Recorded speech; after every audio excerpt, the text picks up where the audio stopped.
Okay. Want to sit here? Yeah, sure.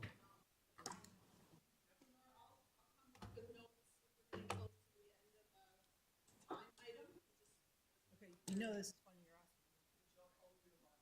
your Okay. Hello, everyone. Thank you for joining the meeting today. It is 7:02. I want to call the meeting in order. To order. And I would like to inform you that the meeting is live. We live streaming the meeting. And the land acknowledgement, do we have, please?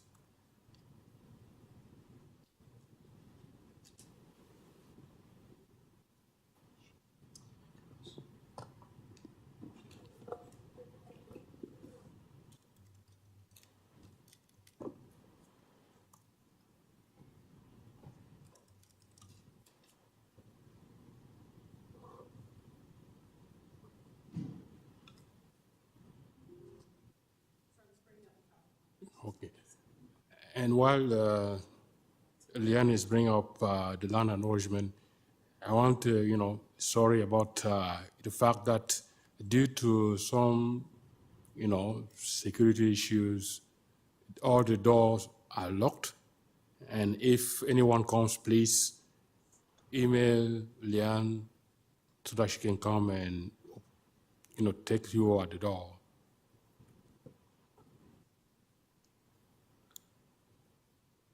Is there any volunteer online who would like to read the land acknowledgement, please?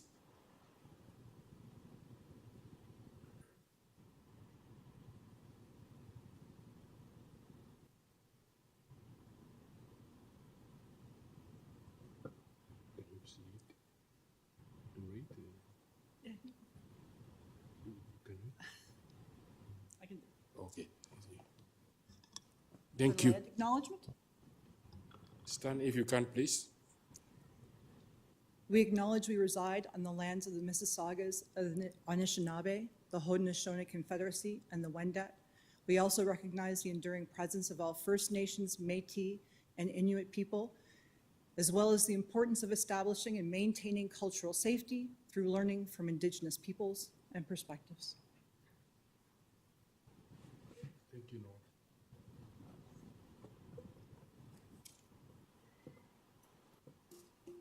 You all receive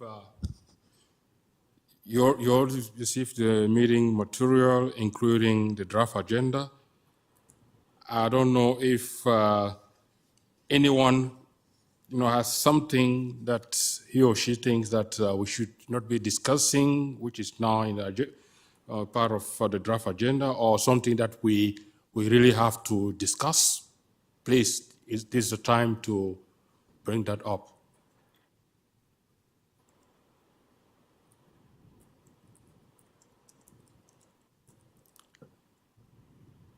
I see none. Now, anyone moving to approve the agenda?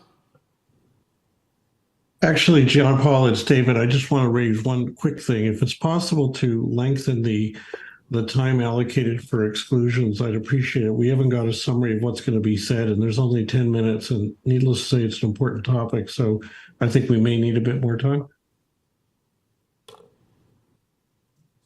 Sorry, I think you said that it's about the timing for the refusal to admit.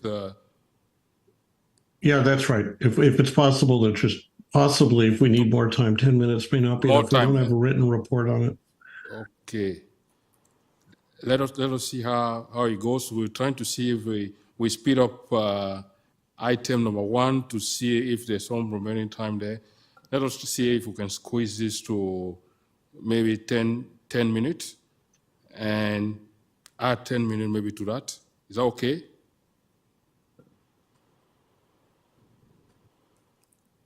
Is that okay for everyone? Maybe repeat it one more time. I think the item number 1, I see that's 20 minutes.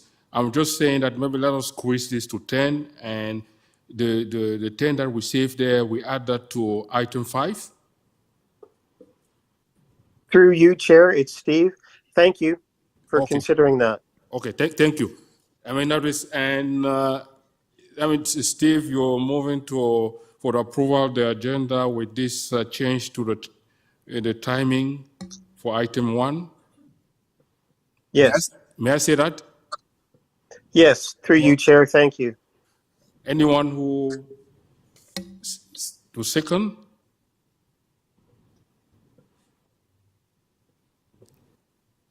Did I hear David? David, did I hear that you are no.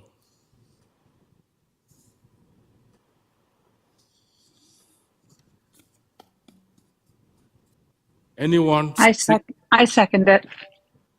Bronwyn seconds it. Browan, thank you, Browan. Anyone opposing? I see none. Thank you. Approve. And declaration of possible conflict of interest.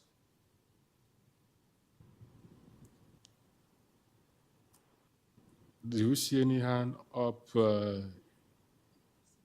None. Thank you. Now that is in the next bullet. There is approval of SIAC minute from October 23rd. Sorry, from October 2023. I hope you had a chance to review the minute as posted in Google Drive. Any comment?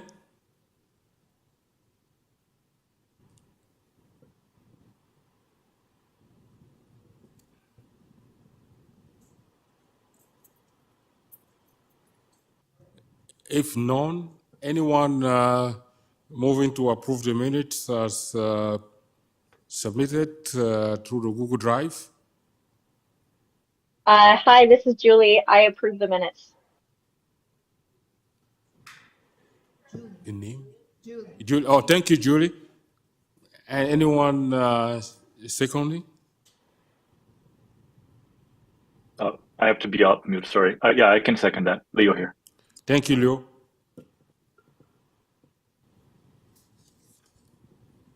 Anyone against the approval of the minute? Comment before we close? Thank you. Approved. And for the action log,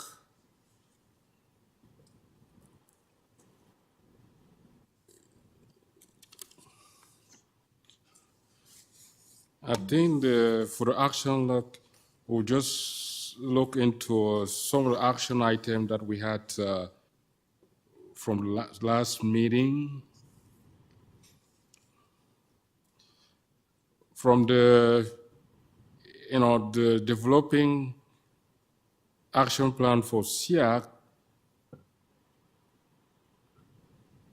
I hope everyone completed the Google Drive. It's not yet submitted. I'm looking at Nandi, the Google Drive that way. I think Associate Director Siresco said that they will have members to complete the Google Drive. Let us say that in progress, probably.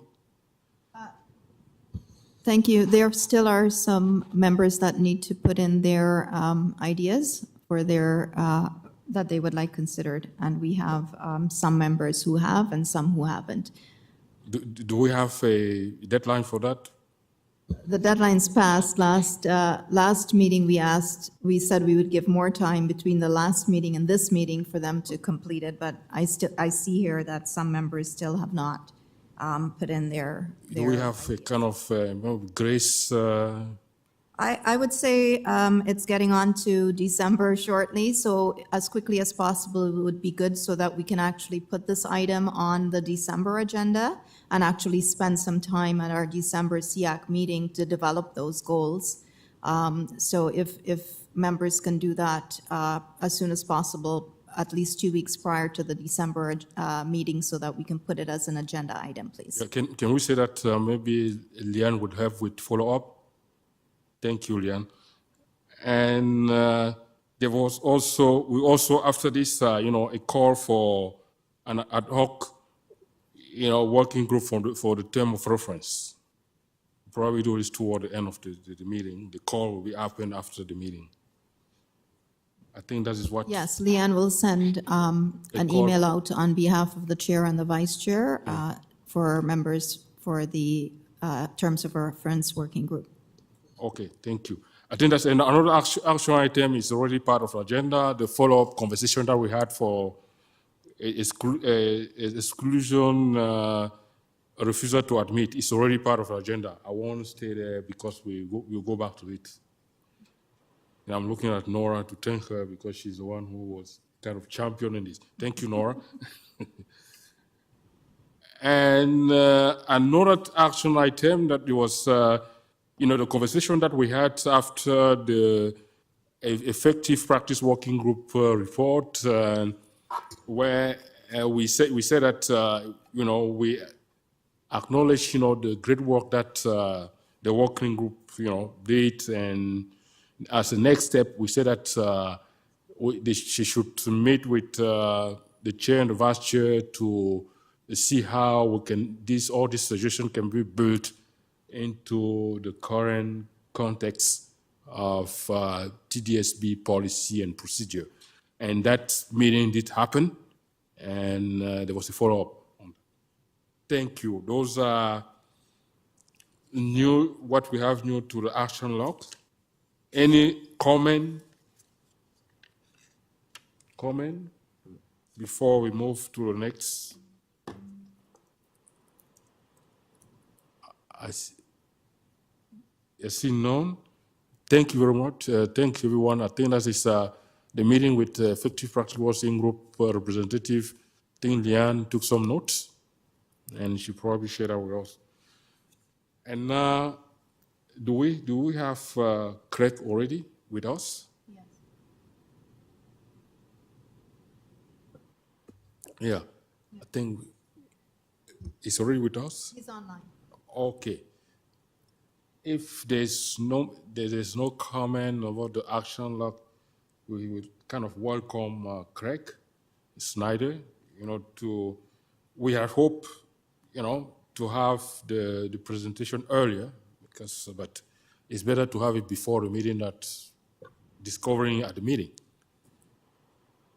And if it is possible for Craig to provide us with an update on the consultation that we had with him we had this consultation with the ministry, and if it's possible to provide an update, if the input from SEAC was helpful in putting together the ministry response to the TDSB response to the ministry, and what is the situation with the ministry regarding those input. Thank you. Before getting into the presentation. Thank you. Good evening, members of SEAC. Just a couple, I'll do several updates and then I'll go into the presentation. So we are finalizing consultation. We asked for a little bit of an extension, and we are incorporating the comments from SEAC into the document. So that is happening, and we'll be getting that out this week to the ministry. As far as other statuses, we're working very diligently. So in the budget department, 3 things are happening right now. We're working on our revised estimates for this year. We're working on our financial statements for last school year. And obviously, we're also trying to build the budget as we brought to you and to the board for early approval at the end of March. So tonight, we were hoping to have the financial information for last year available to you tonight, but we still are finalizing our financial statements. And I would hope well, I would be confident your next meeting I can produce financial information for last school year. So tonight, really, I'm going to walk you through the grants for student needs based on the current school year we're in. So I was asked for some new members to the committee just to give them information around the grant for student needs for special education. So as you can see here, this information is around 23, 24, and there are several components that make up the special education grant. And so I've listed them here and with the dollar amounts this year. So for the per pupil amount, we're expecting just shy of $196 million. The differentiated special education needs amount is about $123,000. The C equipment amount is $11.7 million.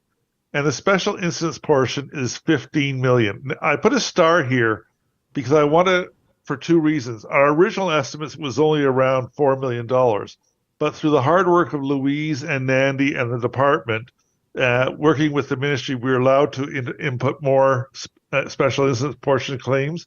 And so we did that for 22, 23, and then there's a rolling increase for 23, 24. So with their hard work, it was actually $15 million that we were able to get in the special instance portion.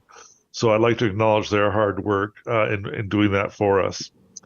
In the Education and Community Partnership Program, some of you who've been around special education for a long while will think as the old Section 23 program, and that was 15.7. Behavioral expertise is just over $2.7 million. So the total funding we're anticipating for special education in 23-24 is $364,400,000. And as I put in the last nugget on the slide, as you're aware, special education must be spent on special education. Other grants can be spent on special education, but the money is what they call sweatered. So if I can get the next slide, please. I'd just like to get a little bit of detail on each of those grants. So for the per pupil amount, it's broken into three areas, and this is based on the total enrollment of the board.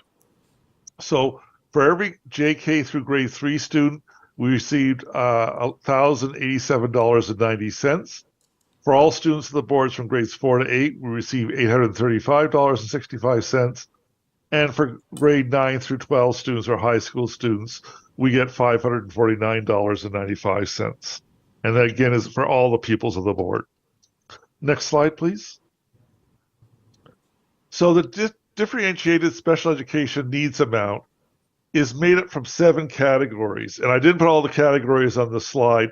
The first part is around the measures of variability. So the measures of variability takes into 7 categories in this calculation. And sorry, no, stay on that slide, please. It'll be a few minutes on this slide. So it's based on 7 categories, such things as students receiving special education programs, participation and achieving the EQAO scores, the credit accumulation and participation in locally developed and alternative non-credit courses, or what's called K courses by students, remote and rural allocation, Indigenous adjustment, French language board adjustment, and Northern adjustment. And I will send, as part of your minutes, I'll send the technical papers for 23, 24, so you can read if you'd like to get more detail. But it's a very detailed regression model that goes through with factors and weighting to determine the allocations in that area. The next area is the statistical education predictive model. And this is a logistic regression model.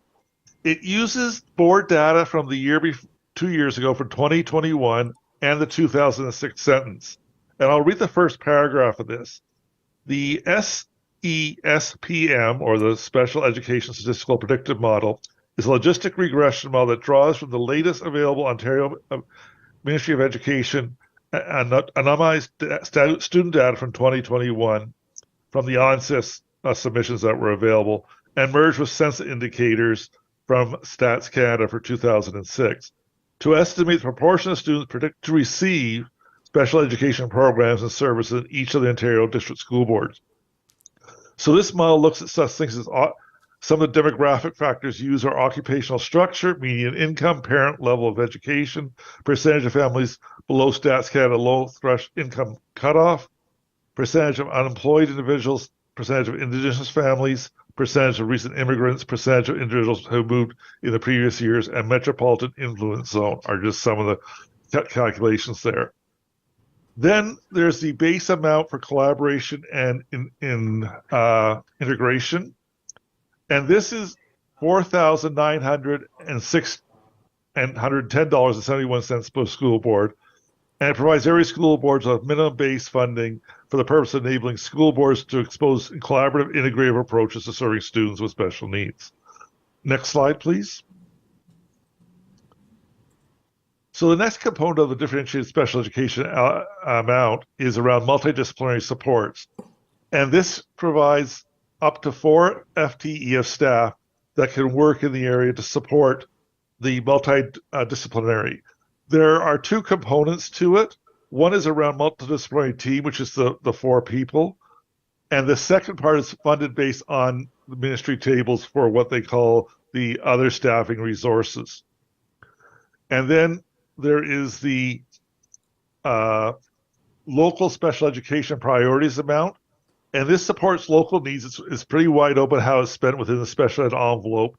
And the funding is based on $113,596 per board plus $4.24 per ADE, or average daily enrollment.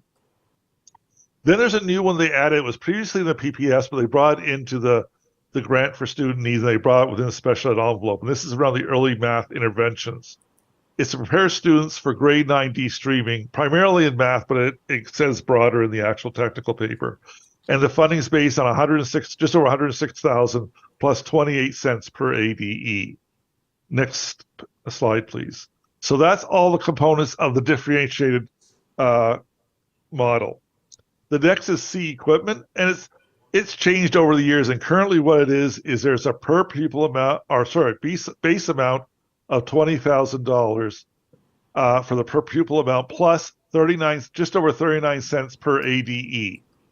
The rest of it is still a claims-based process where it's for non-computer-based equipment, such as sensory, hearing, vision, or personal care equipment. And there's still, on those claims, is an $800 deductible the boards have to pay. And the balance of the claim, if approved by the ministry, is funded. Next slide, please. So the SIP allocation, this is the one that through Nandy's teamwork that is increased for us greatly. And this supports students with extraordinarily high needs who require more than 2 full-time staff to address their health and or safety needs.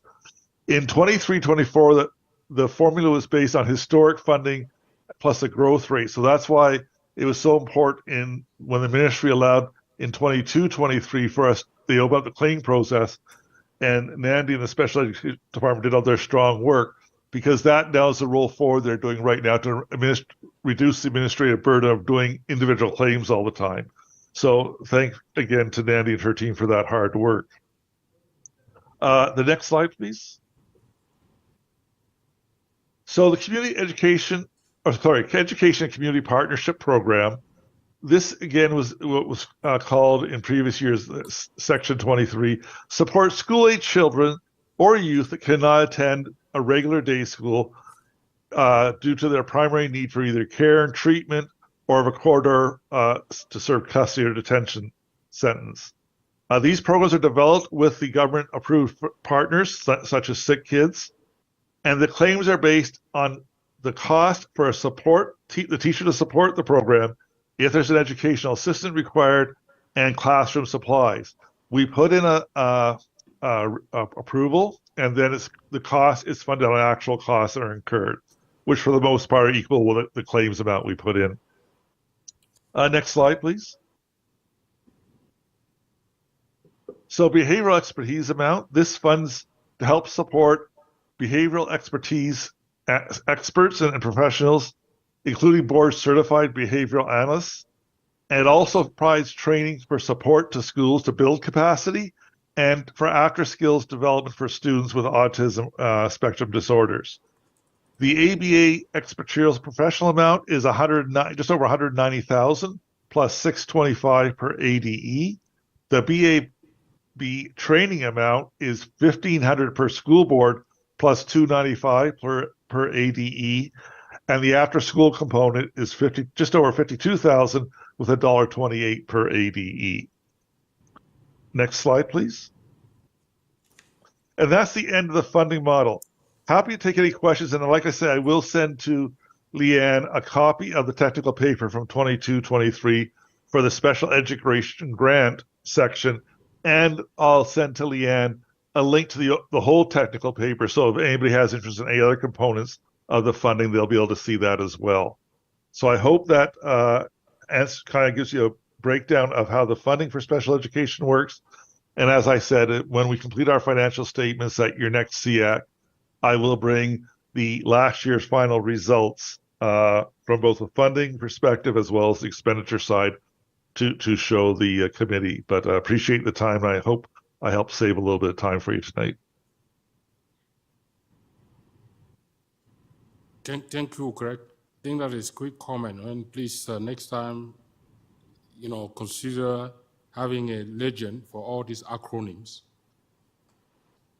That's a very good idea. We will do that in all our reports because, yes, I know the acronyms get to be a little bit heavy at times. So you'll try to do an acronym dictionary for you. Thank you. Nora, please. Hi, thank you so much, Craig. I just wanted to maybe give a heads up about the kind of information I'm hoping to receive next time. It would be how we're spending it. So when we're supposed to give advice, because that's one of our mandates as SEAC, is to give our advice about the funding for special education, it becomes difficult when we don't know like how many students in total, what the costs of the ISPs are versus how much money is being spent on supporting kids in their regular class. So it becomes very difficult to advise when we don't see those details. Certainly for me, I'm curious about how many students are supported in ISP and how much money that is, how many students are being supported in a regular class and how much money that is. Those are the kind of details I'm looking for in the next, because I can do very little about, so I appreciate having some understanding of how the money is generated, but trying to convince Doug Ford of something, that's a whole other kettle of fish. Whereas we're here to sort of talk about how to spend it. So it would be helpful. That would be something I would be interested in. Okay, no problem. We'll try to do our very best to do that and bring the information back in a format that's usable for the committee. So sorry, Greg, go ahead and tell us if there's any time zone that we can have.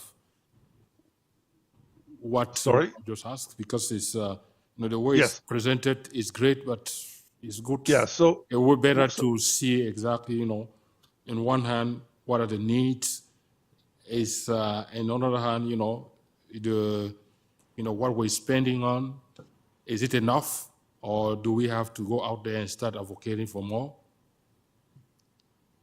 So I think what I heard, we are going to bring back detailed information from last year. We will bring it back in two formats. One will be what, for lack of a better term, we call Schedule 10, but it'll break to how many teachers, how much money we spend on teachers, how much we spend on SNAs, et cetera, et cetera. But we'll also try to do it by a program model for you as well, so you can see it by program to the earlier comment. So I'll work with Nandi and her team once we finalize the financial statements to do the breakdown in what I'll call the bank account style as well as by program, so you can see the program costs as well. A reminder to everyone: no one is monitoring the chat, please, because if you use the the raising hand feature, if you want to say something, right here in the chat, no one is monitoring. Sorry, Craig, there was one more Sure, yeah. question I had, which is about, it comes to the professional support services, so the clinical staff. Does their entire salary come from special education? And I'm only asking that because not all of the students who would receive services from that group would actually be special education students. I could be mistaken. But so that money is earmarked money for students who are considered special education. So my question is, are we now using funds, and I hate it when it gets down to this, where we're talking about, but I'm frequently told special education is overspent, yet somehow that money is now serving kids who aren't special education students also. And so that's my query, is if we're going to be so linear about how overspent we are, then A, The kids are entitled to money from the major part of the fund, not just the special education. The whole point of the special education envelope is above and beyond what you would get for every student in your board anyway. So it should exceed the amount we're given. But I also wanted to point out that it's actually sweatered and envelope money, and that right now, in times when we have students not coming to school and things are feeling pretty lean, are we paying for staff who are serving kids who aren't special education students with disabilities?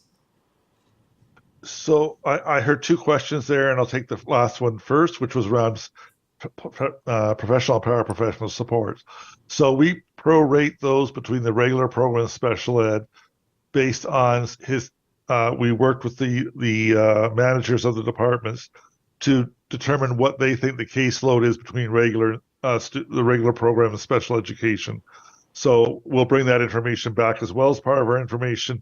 The other question that you asked about is around the envelope. So, well, I'll bring a more detailed description when we go through the expenditures. I'll just go briefly now for the committee. So what happens in what we call the enveloping calculation for the Ministry of Education? It says, as I said in my first slide, the special ed funding is to support special education students. It's not to support anything in the regular program. But there is funding within the People Foundation grant that supports special education students. So the formula, what it does in the enveloping, and we'll show you in a summary level, but we'll show the detail to you when we bring it back to you, is that you take the total cost of the special education department and you take the funding. But then there's a calculation that says for those self-contained students, they are partially funded for teachers and EAs through the People Foundation grant. So it attributes part of the People Foundation grant against the special ed expenditures. And that's how you get to the bottom line calculation of what the variance to the envelope is. But we'll bring that all back to you in detail when we come back next time with that information. But I hope that kind of gives you a brief description. And thank you. And someone will check whether or not we're spending on non-special education kids. right, we'll bring that information back as part of that PSSP discussion I commented on. Okay, thanks. Melissa? I have a question for Craig, but also I couldn't quite understand, Jean-Paul, what you were saying about the online for the chat, that people can't raise their hands? Or No, I was saying that we're not monitoring the chat. For example, we can monitor the chat from here, and I was suggesting that if someone wants to say something, they use the raising hand feature. Oh, I see. Maybe we might consider adding that to the action log, because we have most of the people, unfortunately, are on Zoom, not here. I think that, for this time, if it is, that's, sorry, ask your question, please. Okay. So Craig, I'm not monitoring, for example, I'm not monitoring. I don't have anything here to monitor. Chair, the only person in the chat is David Leposki who would like to ask a question or speak. I think I know that after Melissa will be you, David. Okay, thank you very much, Craig, for your presentation. I wonder if when you come back, you might be able to give us a little bit of sort of a big picture view on a couple of things.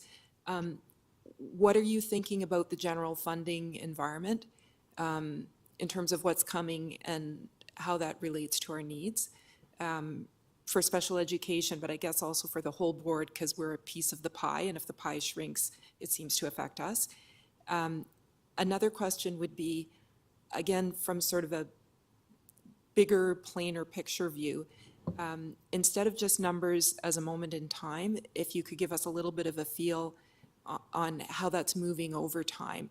So when we see things like fill in the blank is shrinking or growing over the last 5 years, that starts to give us some ideas about, oh, is there change here? And maybe we want to inquire why, whether it's positive or negative. Just so that people who aren't in the weeds can sort of get a big picture feel for how things are going. Thank you very much. You're welcome. We can try to do that for you. That's no problem. Thank you. To Greg, any comment, Greg? No, I appreciate it. I wrote it down to look at the funding environment and to try to give trending over time. So we'll try to do that both in the raw financial numbers as well as the program numbers. And we'll work with Nandy because there may be some context to some of the trends that we'll have to explain that were outside of just looking at raw numbers. But we'll endeavor to do our very best to bring you something back that meets that need. Okay. David?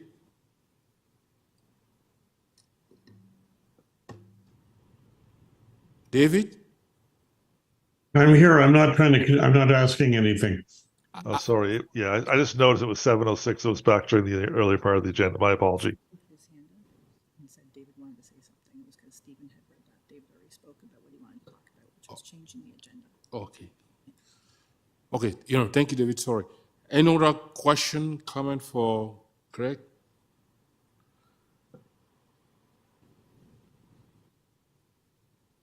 A quick question, Craig. Why are they using 2006 Statistical Canada Census data? I'd have to contact the ministry, but I believe it's the most current they have. That is, and I would have to ask them. That's just what they say in the technical paper. I would realize that there's been one since then, but I don't know. I'll have to find out from the ministry why they are using that year's data. So I'll ask. Okay, thank you. Okay, thank you. Thank you very much for the time tonight, and I look forward to coming to your next meeting with some information around 20, which year are we in? 22, 23 year end. And some of the follow-up from today, yes. Right? Oh, yes. No, this will be part of what the presentation will be from today. I've written on my notes. Okay. Thank you again, Craig. Well, thank you. Have a great evening.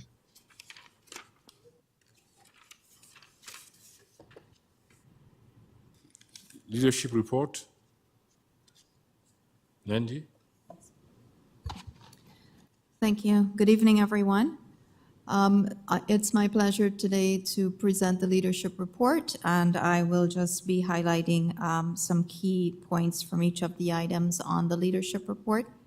I will start with sharing that several items on the leadership report align with the SEAC Year at a Glance, or the SEAC calendar that was created based off of the PAC on SEAC calendar. And one of those pieces was providing EQAO data. So there was an attachment to the leadership report that shared information on achievement for students in the Toronto District School Board on EQAO.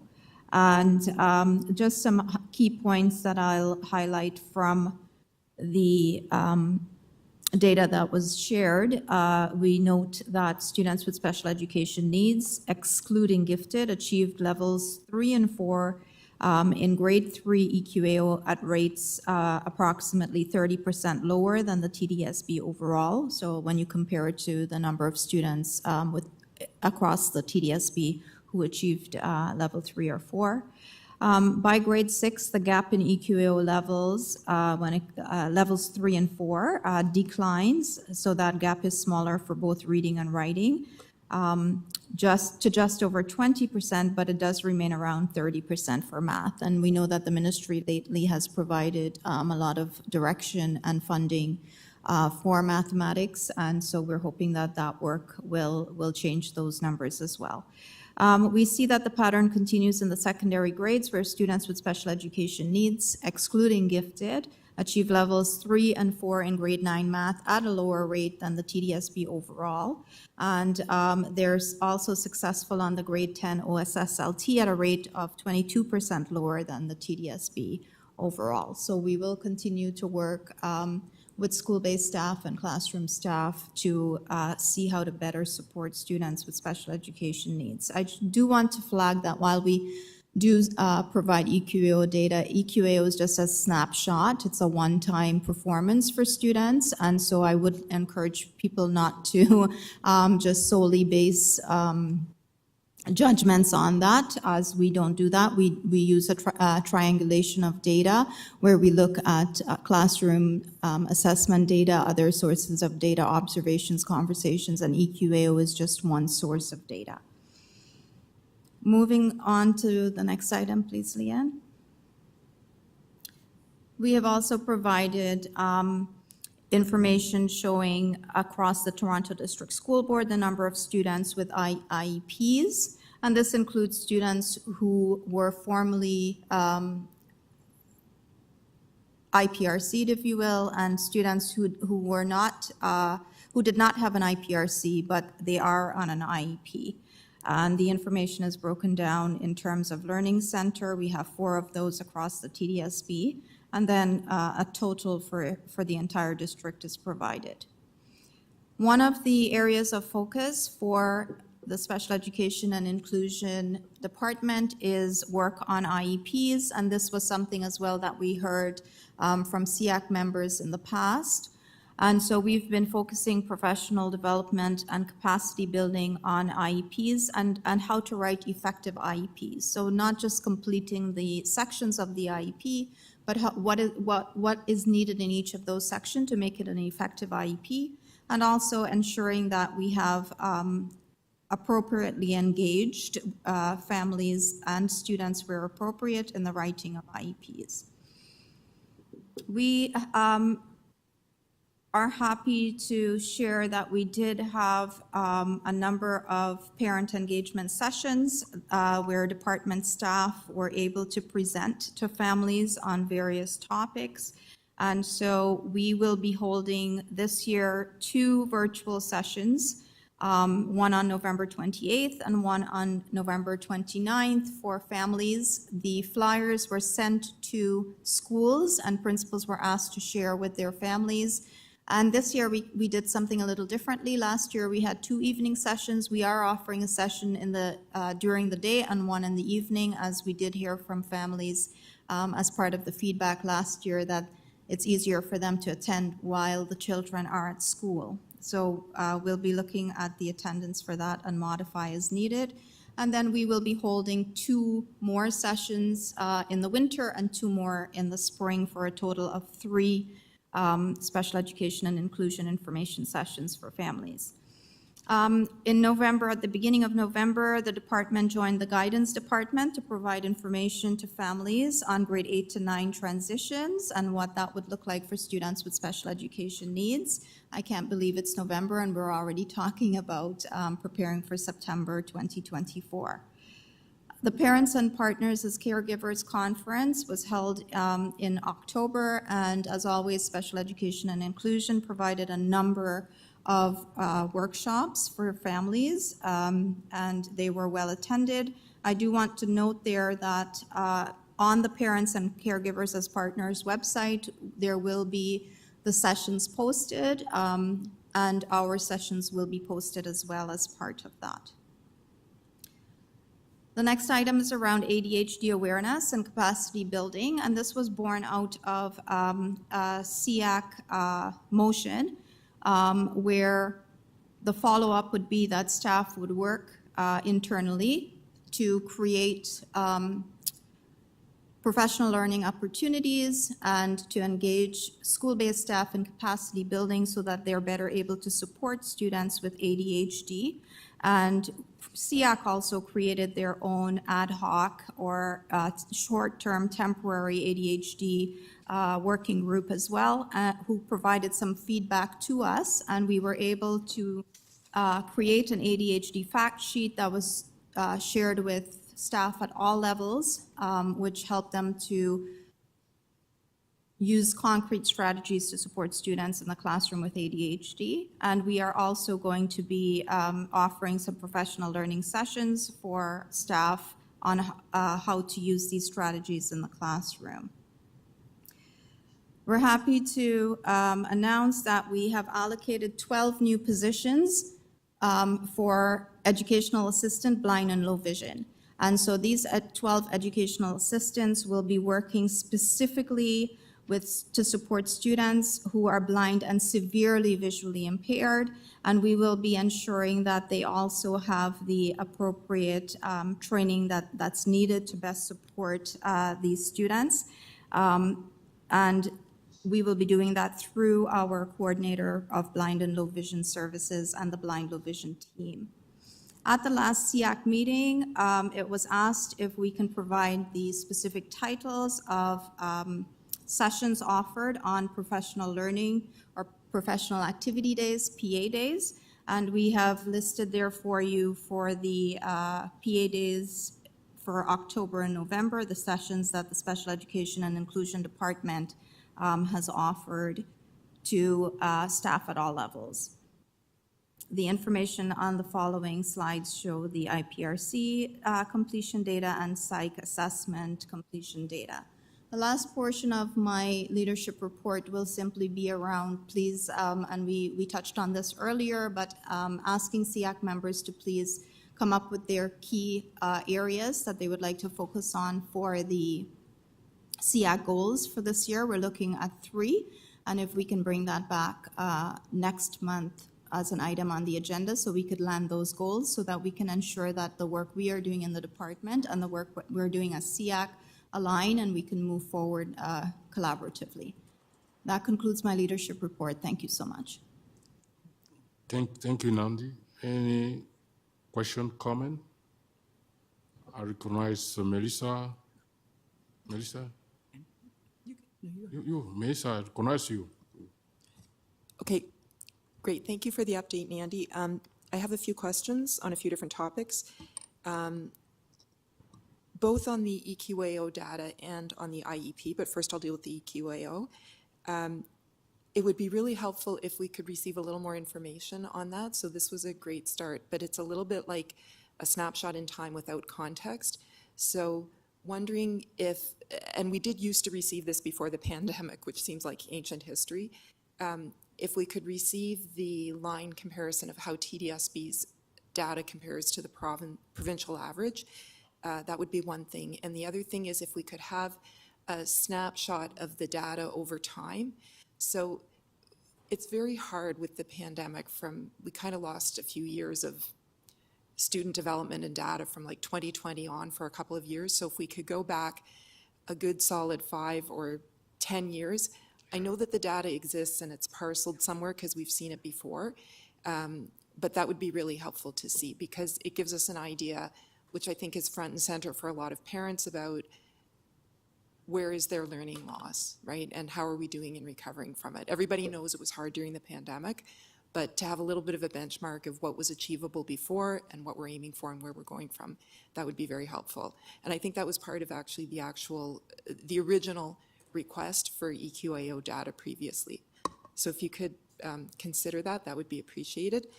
And similarly on the IEP data, there's been a lot of change lately on IEPs with the primary IEP strategy, which generated a lot of conversation from SEAC because we weren't really privy to it before it was happening. And we don't really, I think, have any idea about what the impact is. So again, I know that there is the data on number of IEPs and how that's changed over time. If we could see that, that would also be very helpful.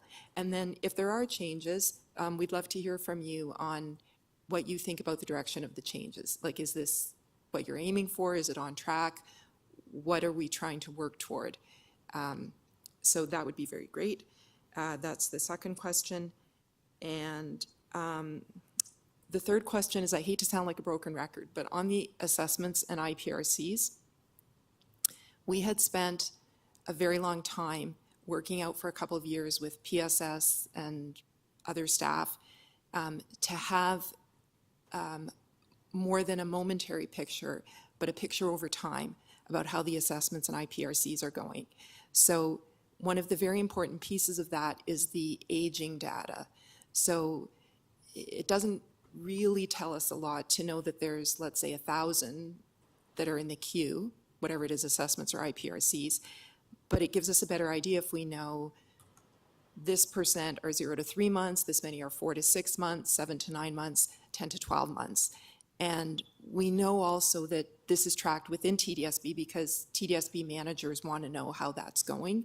That would save us a lot of questions, and the parents that we support who often are concerned about wait times, if we can say, yes, we're working on it.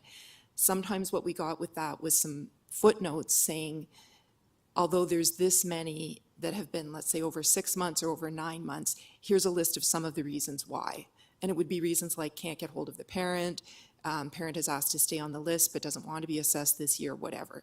So it's very informative for us to just have that snapshot as a standing item, which we previously had, and it would be very helpful if we could continue to have that, please. Can you go first, please? And then the fourth question is on the PAC calendar. I think there was some discussion previously about there would be an attempt to reconcile some of the differences.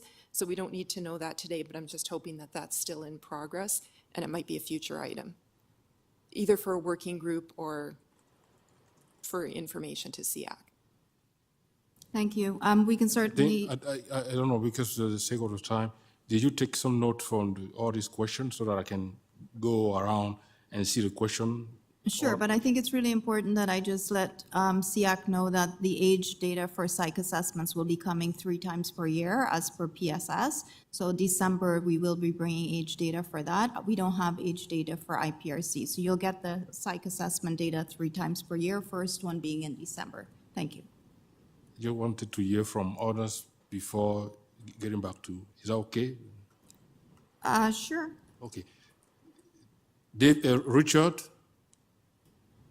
Thank you. Through you, Mr. Chair. 2 quick questions for the leadership team. I noticed there was a mention that the IAP flyer was sent out to schools and also that there's an ADHD fact sheet produced. Greatly appreciate, hearing this tonight in the leadership report. But I think long ago in the past, I had asked when information on special education is being distributed to teachers, principals, et cetera, at the school level, that SEAC receive these at the same time. And, clearly, you look at somebody like Leanne, who supports us. I imagine she's receiving these, and if some way they could be tagged so that we could receive them at the same time or through Leanne. Because I know typically the SEAC liaison is a past principal or vice principal, et cetera. So hopefully we can receive these at the time of distribution, as well as be recapped at the leadership report time. And the second question I had, great to hear 12 new EAs in the blind and low vision sector. I'm wondering what the drivers were for those and how other exceptionalities are being similarly assessed to determine if there's going to be increases or decreases in those areas, and if so, what those increases and decreases are. Thank you. Okay. Thank you, Richard. Let us hear from David, and we get after that we'll get back to leadership team to provide answers. David. Okay, can you hear me okay? Yeah, sure. Okay, great, thank you. And I would, I think, Jean-Paul, that it would be helpful if she could answer each question as it comes, because to keep track of 18 questions and expect her to answer them all is just more than it's fair to ask staff to do, and I'm afraid these might get lost in the shuffle. I have 2. The first is I was happy to see you're doing training on writing IEPs, and your report, both tonight and in writing, has a kind of a very vague and non-specific statement that you're trying to take more action on, including parents in the process of developing IEPs, but it doesn't say what. I'm interested if you could clarify what exactly is being done that is different, new, and more. And specifically, is TDSB going to revise its standard letter to parents about the IEP to specifically state that parents can ask for an IEP meeting at the school to discuss the contents of the IEP? Because the letter hasn't said that. We've been asking for it for about 6 years, actually 6.5, almost. The other point regarding the blind, low vision EAs, that's actually, as the representatives from Ontario Parents of Visually Impaired Children, this is a very helpful step forward. My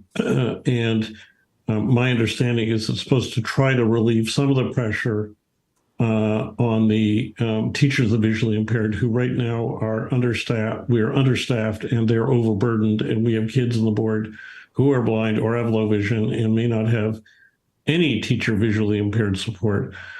So this is a good step forward, and commendations to the board for doing it. That said, however, I have echoed at this committee, many times the fact that we still are understaffing the number of teachers visually impaired that we need, and we still have unfilled positions. Not just that we don't have enough positions, the ones we have, we still have some that are unfilled. And my understanding is some of the ones, at least some of the ones, are LTO or temporary positions when we need to be offering permanent positions so that we can maintain a proper and stable staff of teachers that are visually impaired. And I'm wondering if we can be told why the holdup. This has been going on since before school started, just like it did last year, and what's going to be done new now to solve that problem. Back to you. Thank you, David. Now up to you, Nandi, to.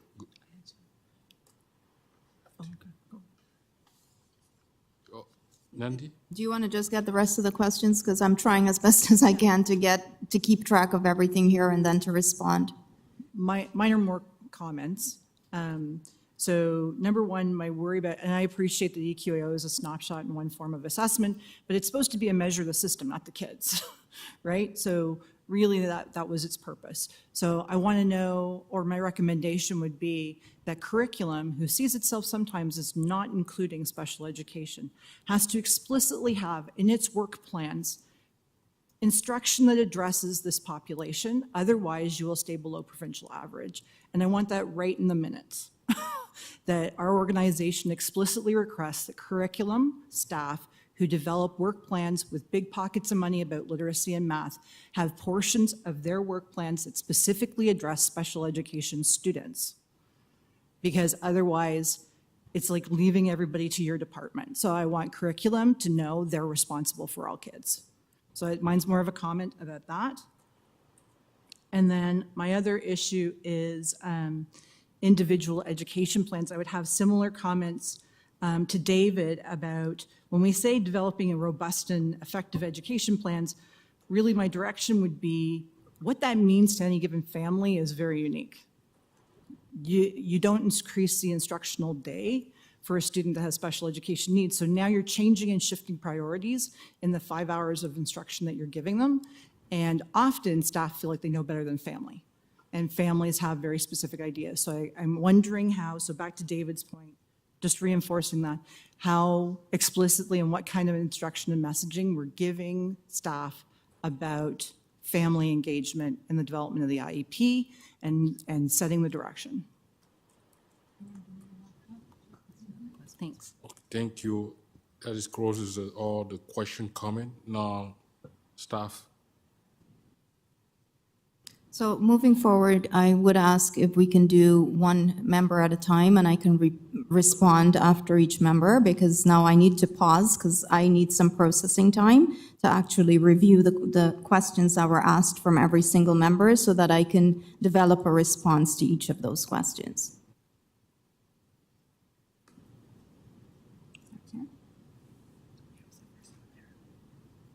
So I'll start with Melissa's questions regarding EQAO.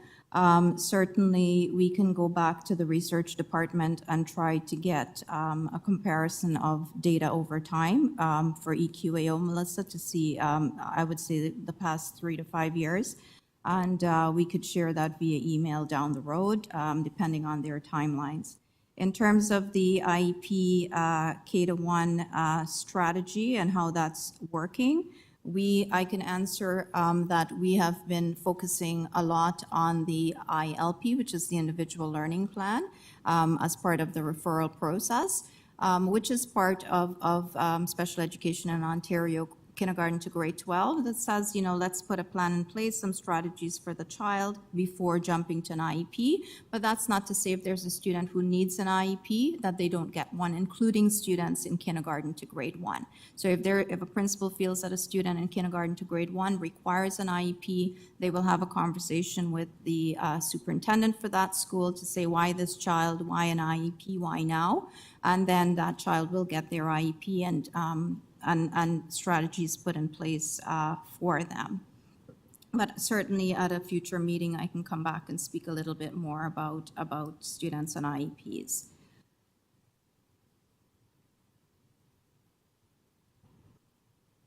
we can certainly add we can discuss with the chair and vice chair about the calendar, the PAC on SEAC calendar, and look at any differences that may not exist. But I will say that when the PAC on SEAC suggests that a school board has certain items, and when we will bring certain items will be different. You heard from Craig tonight as an example, one of the items on PAC on SEAC was around deferred revenue, and TDSB does not have that data right now. So when it is available, we will bring it. And on the calendar that was shared out, we did note that items may change depending on the availability. A lot of this data does not sit with my department, so when it's available, we will bring it as part of the calendar.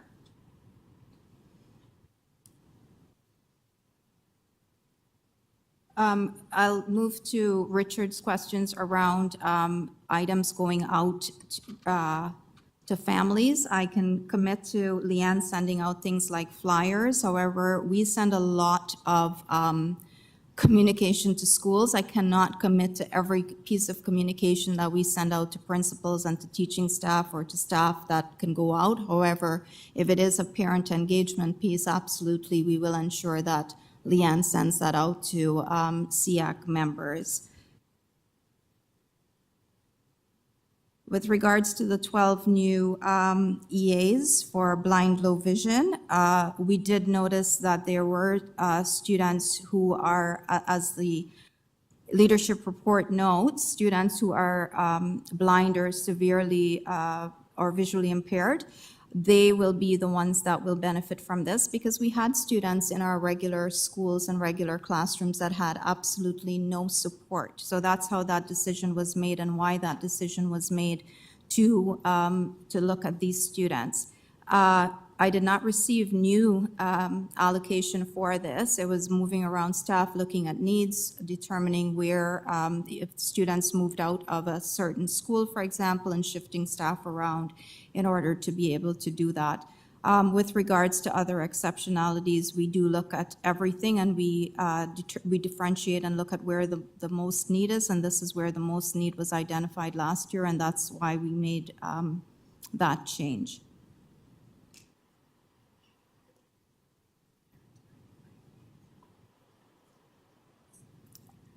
Next point from Richard was around, David, moving to David, around parent consultation on IEPs. What is different, new, and more?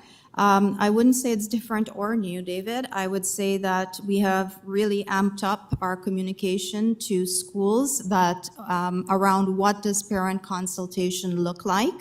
I wasn't aware that SEAC's been trying for 6 years to change the letter. If you have feedback that you would like for us to consider, please send it via email, and I'm happy to look at how the letter can be different. However, there is an area on the letter that says I would like to meet with my child's teacher to provide my input into the IEP. There is that option on the letter that currently exists.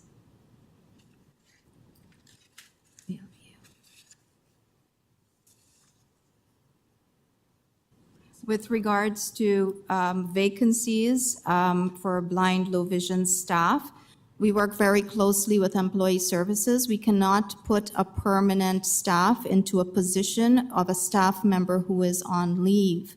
So we have to hire an LTO.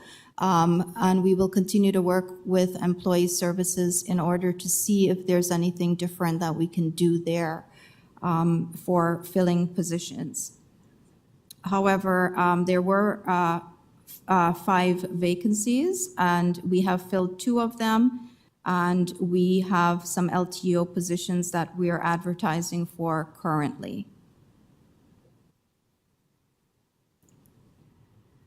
Nora, with regards to your comments about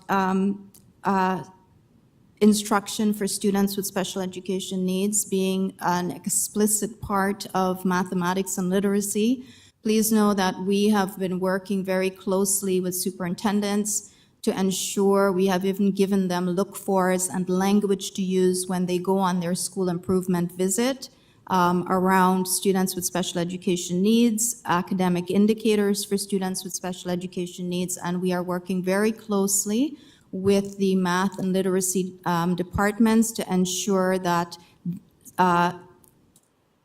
looking at students with special education needs through UDL, DI, and CRRP is an important and integral part of the work they're doing. So an example I'll give you is working with the math department on modifications to the math curriculum in secondary schools for students with special education needs so that they can still get a credit, because you know that if we over-modify a program, then it no longer becomes credit bearing. So that's just an example of how we're working with the math department.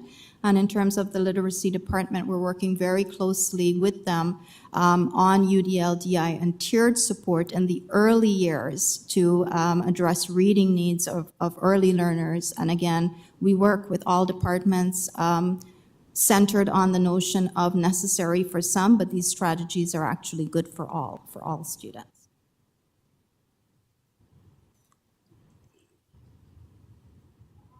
Thank you. I think that is, I'm looking at the time. Sure. If we need any follow-up question, I would suggest that maybe, because we have a big conversation around refusal to admit, if we can keep this question, if it is, I don't know, is a really something that needs to be. Okay, Browen, please, because you. Sorry, I'll just be very quick. I just, with the problem with hiring staff, being an early childhood educator, I have to admit I've applied to get into the TDSB years ago, and many other colleagues and staff and EAs. I will put this in the future agenda item, but it is extremely difficult to be hired by the TDSB. It's a very lengthy process. It is too complex. It is very hard, and I would like to bring that on a future agenda because many people do want to work in the field in the TDSB, but the process to get hired is just impossible, and many give up and they just end up going private. So it's something that's really a big problem in the field for many of us who want to work in special education. I myself am no longer pursuing that, but I know tons of people who have this problem. So I will address this going forward, but it's a big issue. Thank you. Yeah, thanks for a comment, Ron.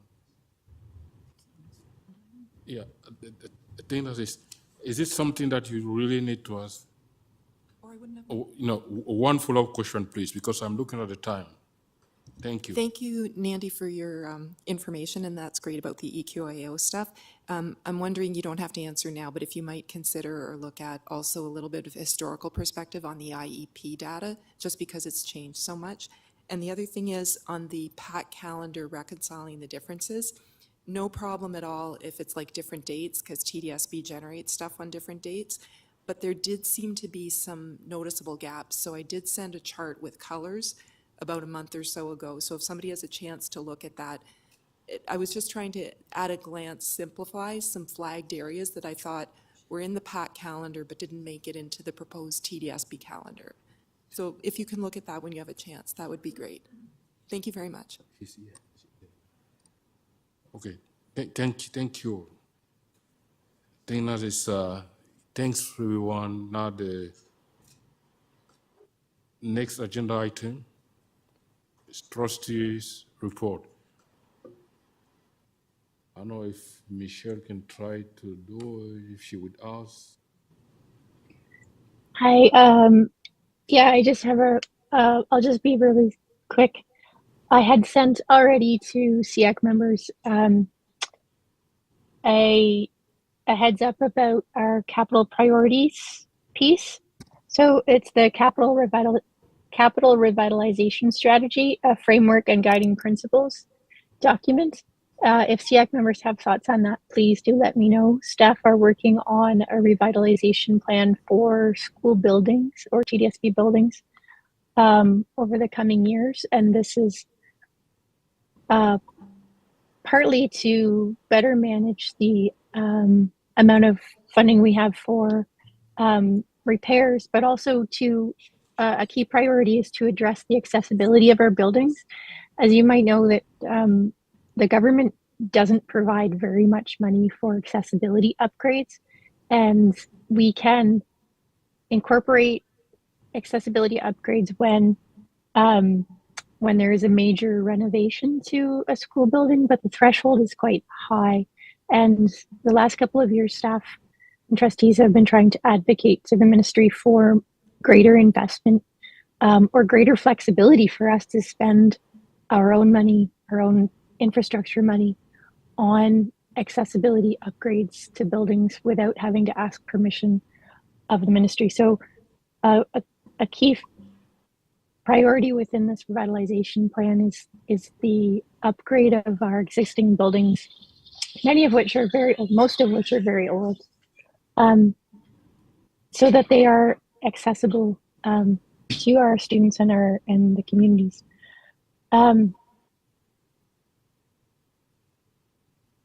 The other piece I just wanted to highlight, and it's not on the table yet. Sorry, I put my paper down. Oh, there it is. The other piece I want to put is two policy consultations that will come up this year. So the policy, all of the policies in the TDSB go through a review cycle, and we have 92 policies now, and so we had a very lofty goal of trying to review all these policies every 4 years. That was a bit overzealous, and so we've moved it to a 5-year time frame to review the policies. So all policies should be coming up on a schedule for review. Two that this committee, I'll give you a heads up now that it's coming this year, and that the committee might want to pay attention to when the consultations are up, and then we'll send those out when the consultations come up. The first is the accountability for student achievement. That's policy P40, and it's called accountability for student achievement. And this is a very old policy, has not been reviewed since the 1990s.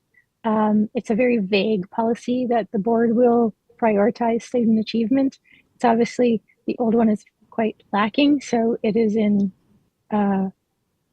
review and research right now. And the other that will come for consultation is policy 96, which is the student use of service animals in schools.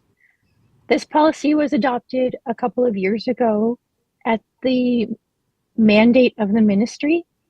The ministry did not give school boards enough time. They only gave school boards a month to implement the policy. And so there wasn't enough time in the original policy writing to go out for consultation.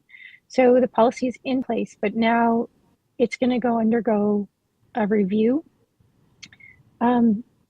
So that's on the slate for this year. So I know some members have already brought up the policy and the procedures for conversation, but that'll be coming later this year. So please keep an eye out for when those emails or the heads up come that the review and consultation is happening.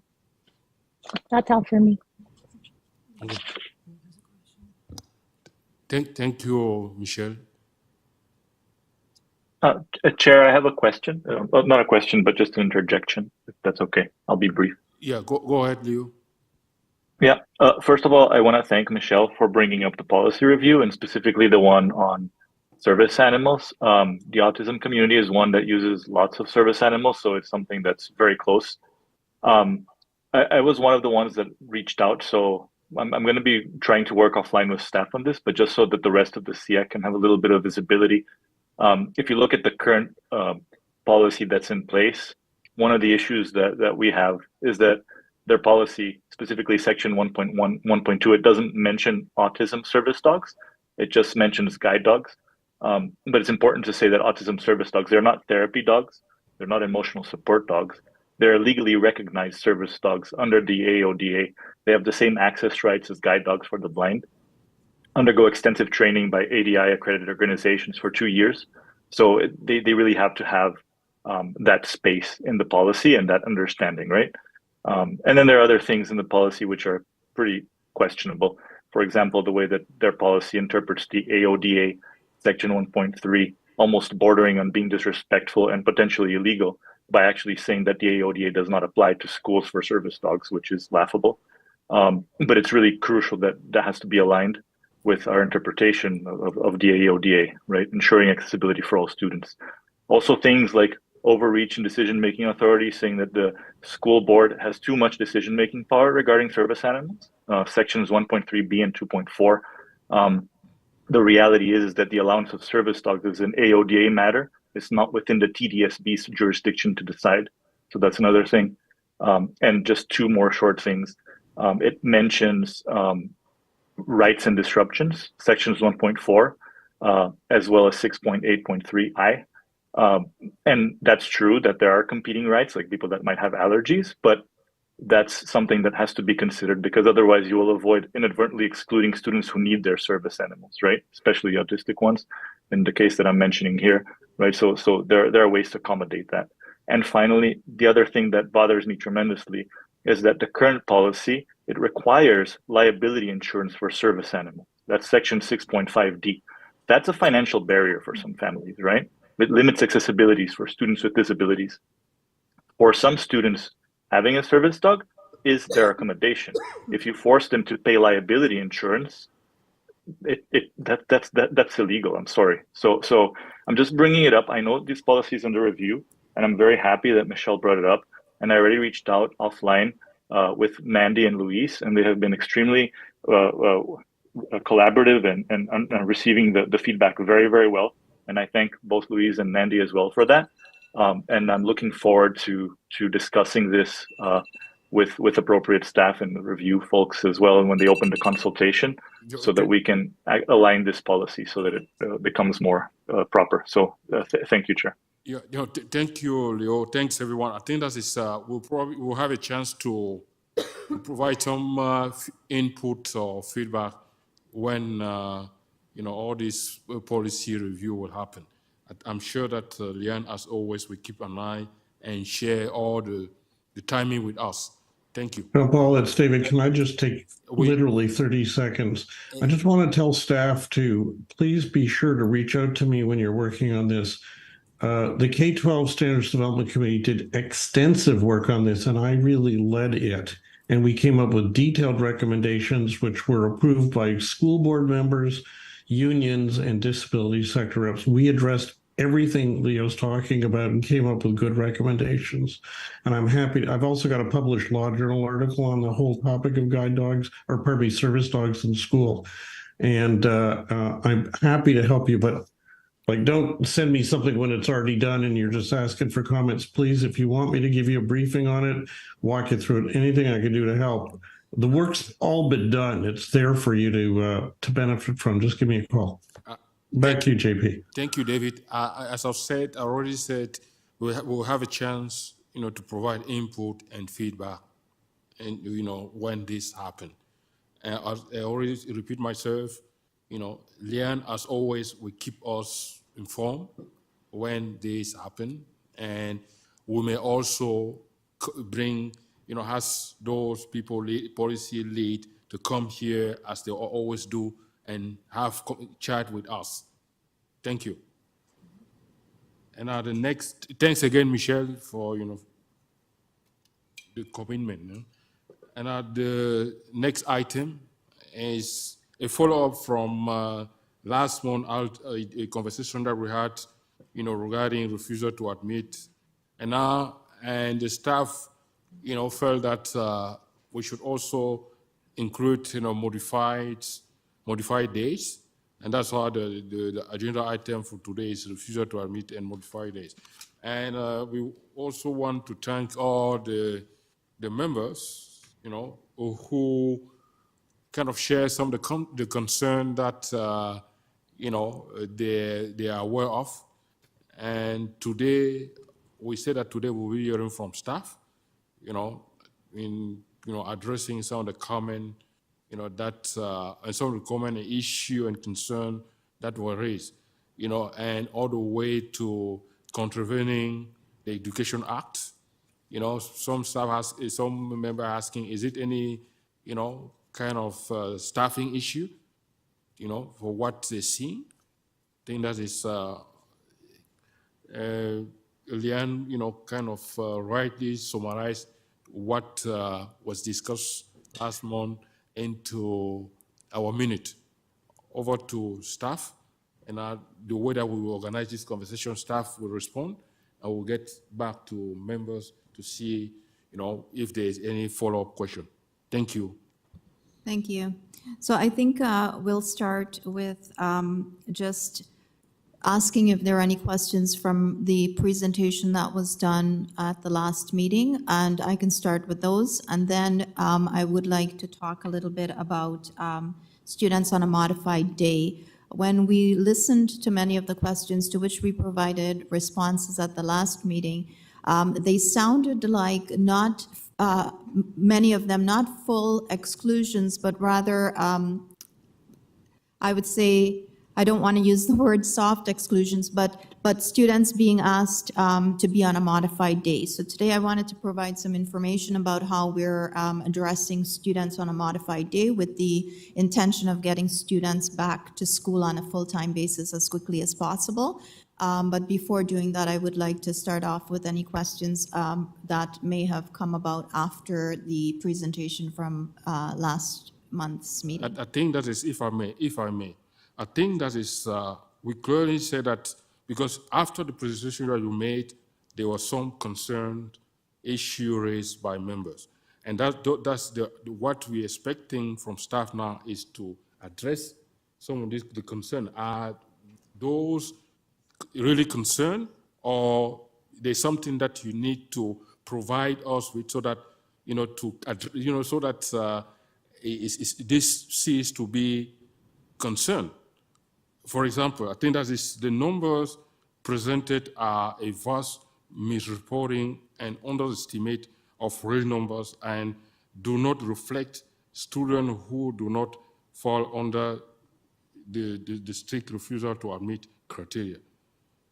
Students sent home for a day, shortened day, not permitted on field trips, staff absence, modified days, etc. I think some of these things. And when they say that, with regard to the data not shared, member, cite that privacy, cited that privacy should not be a concern, as there is no way to determine a specific children's identity from the data. Have parents been asked, to share the data? I think those are some of the things, these are really concerned. I mean, based on the presentation, that was, the reflection from members. I think that is, the process needs to be widened to include informal refusal as described above, because those are some of these, and there needs to be a way to collect these numbers, all these informal refusal to admit.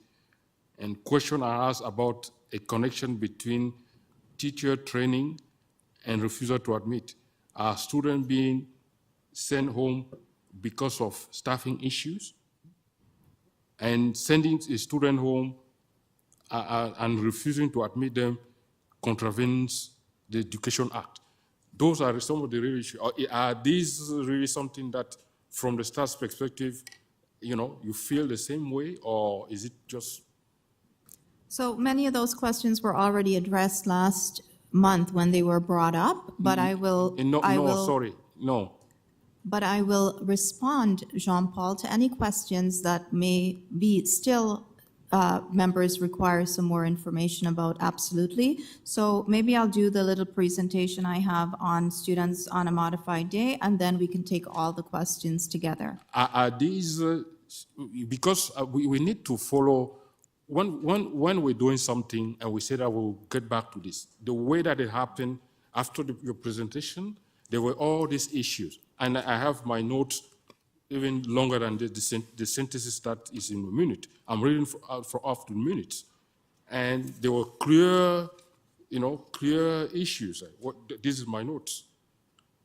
And what I'm saying is that, and we said that we'll keep time, we'll have time for, during this meeting, for staff to respond to these issues. These are issue and concern raised in the minute a real issue, or do you think that it is something that, staff member are saying this because they're missing something. If I may, Jean-Paul, it's Associate Director Surisco speaking.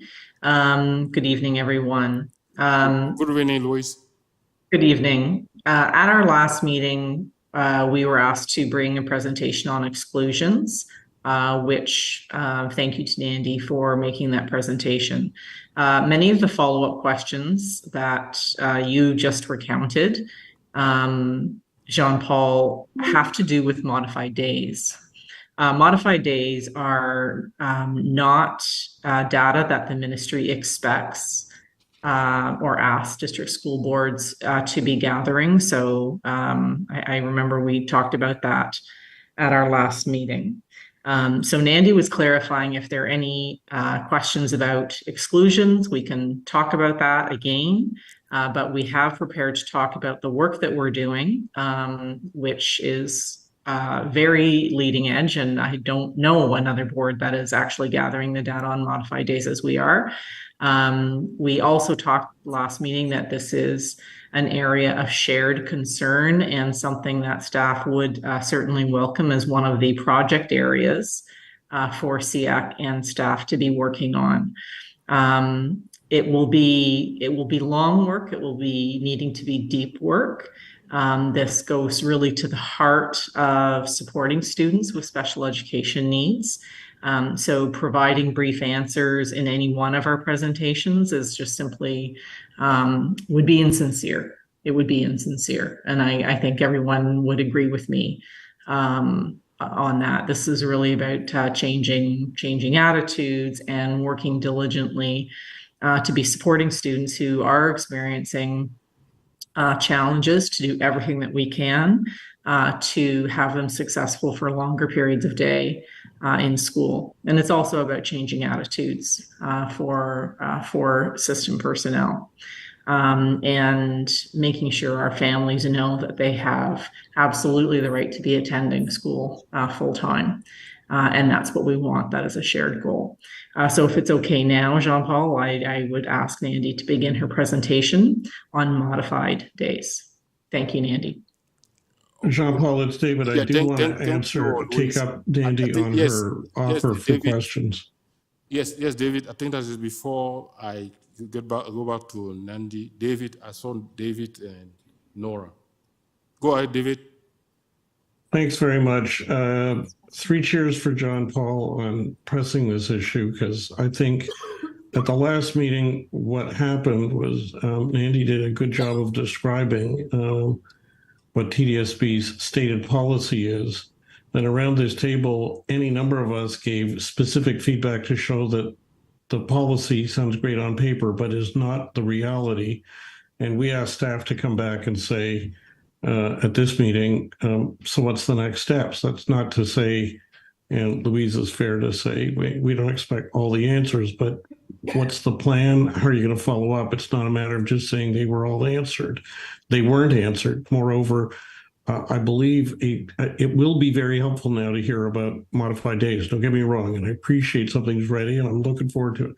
But much of the feedback last time was about full day exclusions. And to conclude my comments, one specific thing which I'd like an answer to, I've asked actually verbally and in writing, under the policy or procedure that the board approved, there is a requirement of quarterly reports to the executive council within TDSB of the numbers of refusals to admit. I've asked if we can see those reports. It's a policy requirement that they be delivered.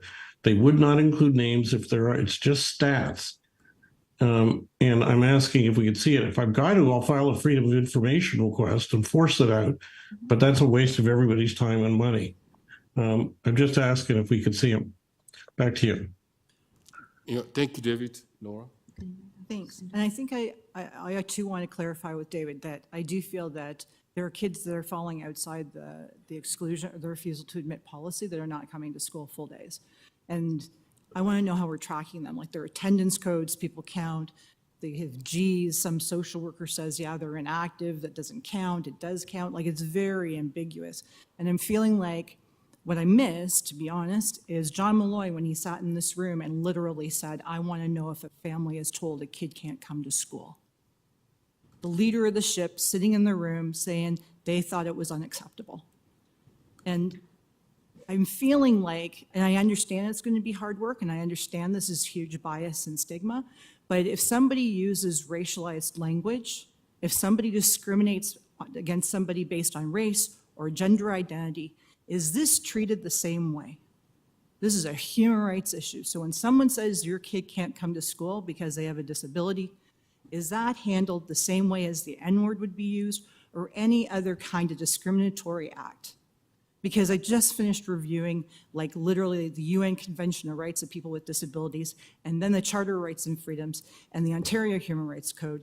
And really, the code's riding everything and it does not give wiggle room or space or freedom to decide somebody cannot come to school. And it's not necessarily happening just because there are needs that are about mental illness that are so significant that they need care. I understand there's sometimes those students that are in crisis and so are their families. But there are some kids that just from the mere appearance on the doorstep are told no. And it's literally because they have a disability and everyone can see it. And I want to know if that's handled the exact same way and that staff are spoken to and dealt with in the same manner they would be if they said the same thing like you couldn't come because you're a girl.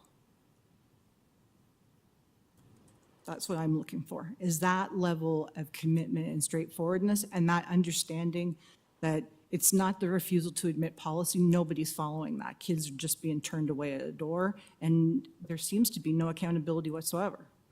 And so I'm anxious about what is our plan to start to think about how to track this, how to collect data about it. I'm happy, like Leo, if we want to talk about this off like the whole committee committed to it, but I am very anxious about the number of people that are being pushed into poverty about this issue. Okay, thank you, David and Nora, speaking on this again. I think now we have, Nandi, System Superintendent Nandi, kind of. So thank you for the questions. I will respond to those and then Nora, I'm going backwards instead of David and then Nora because that is what the presentation today on modified days is about. I want you to know what is being done to hold folks accountable for whether they're telling students you cannot come to school for a full day and so on and so forth. So that's what today's presentation is about. With regards to David's questions about the reports being submitted to Executive Council, that is the data that I provided at the last meeting by school year with the numbers of exclusions. I acknowledged at the last meeting that there may be outliers and things happening that were not reported, but I can only provide numbers that were reported. That being said, if we are made aware of situations either where students are on a modified day or parents are being asked to keep their children home on an exclusion, if you will, or for part of the day, we immediately reach out to the superintendent of the school who has responsibilities and jurisdiction over that school to work with the principal of that school with the support of special education and inclusion staff so that we can get those children back into buildings as quickly as possible. The modified days part of it falls under my department, so I can actively do something about that. And I am working very closely with Caring and Safe Schools, which I explained last time is responsible for the exclusions piece of it. So the data that I shared, David, last time is data that was provided to me by the Caring and Safe Schools Department, and that is all the information I have to share there. I was very clear that by no means do we support any of this, and that is why we've been doing work with schools specifically around this. So I will go into the modified day piece now because I'm very excited that we actually feel the same way about students who are on a modified day. So I'll repeat what I said last time in terms of the department explicitly messaging and communicating to principals as well as superintendents and executive superintendents and the associate directors and director, that students are capable of success in an inclusive learning environment and they must be in schools without a doubt. And that has been in every presentation we have made, in every piece of communication that we send out to school leaders. We as a department are committed to ensuring that students are welcomed and included every day in TDSB schools, and that every student has equitable access to learning opportunities so that they can have equitable access, equitable outcomes out of schools. So I'll just go through with you the considerations that must be thought of, and processes and steps that must be in place before students can be put on a modified day. So before any student can be placed on a modified day, these are the pieces that must be considered. We have made it explicitly clear that in very rare circumstances, and only as a short-term measure, a student may be placed on a modified day. And this is only done after all other available interventions and supports have been exhausted. So a school principal cannot say, I'm putting the student on a modified day when they haven't reached out to any other support staff or department to try any strategies to keep that child in school. In order for a student to be put on a modified day, principals must involve their learning network superintendent in the process, and they must consult with the parents, guardians, caregivers, and engage and involve them in that process. And they must involve special education and inclusion staff and all appropriate central staff, including psychology, social work as appropriate. A modified school day must only be issued as part of a collaborative problem solving and not as a punitive or disciplinary plan, which includes input from parents, staff, and when appropriate, medical, clinical, behavioral, and/or social work professionals, and in consultation with the superintendent and special education class. The goal, as I said earlier, is full-time attendance as soon as possible. We recognize that a student's day may be modified for reasons that a parent may choose, such as medical, clinical therapy, and other reasons that parents may identify. And they're focused on individual student goals. And again, I'm going to reiterate, in consultation with parents, guardians, and caregivers. We have also made explicitly clear that it is important for schools to remember that when a student is placed on a modified day, that does not only have an impact on the student, but on the student's family, because we know now that the families have to be responsible for those children for that portion of the day. And we have made it clear that a modified day, school day cannot be used because of employee staffing shortages. We have communicated that explicitly to school leaders. So what did we do? So last year, I actually put a system in place where every single school in the TDSB must submit on a monthly basis a form for every student that they have on a modified day. And in reality, the communication clearly said schools shouldn't be submitting that many because this should not be happening, as I said, except in the rare circumstance. And a nil report is required. Every month, the schools submit this for a different form for every student, and then superintendents are given a report outlining for every one of their schools how many students are on a modified day, and the superintendents are to follow up with the school principals to ask, when is the student coming back, which is one of the questions on the form, and have conversations around getting the student back into school as quickly as possible. That is the process that we have in place, and we follow up every single month to ensure that this is done, and then we pass the information off to the superintendents, whose responsibility it is to follow up with their schools and the principals of their schools to ensure that students are back in schools. Thank you. Thank you, Nandi. Any question, comment? Do we have someone online? Yes, I do. I'll let Nora Yes, go yeah, first, go but on, then go I on. definitely would like to say something. Go ahead, Rowan. Oh, okay. Thank you. I greatly appreciate all the time and effort that is going into this. It's just the problem is that the documentation for principals calling families and harassing them daily to come pick up their child is the problem. And I know it is impossible for you to bring us that data because it's silently happening daily across the TDSB and not being documented. That is the root of the problem with this. This is making goosebumps on my body as a parent because of also the families that I support and advocate for. If I could count how many times I have families that contact me with this exact problem of calling them every single day to the point where they are losing their mind. They pull their kids out if they're wealthy and they can go private, or they crack and have a breakdown and then they don't know what to do.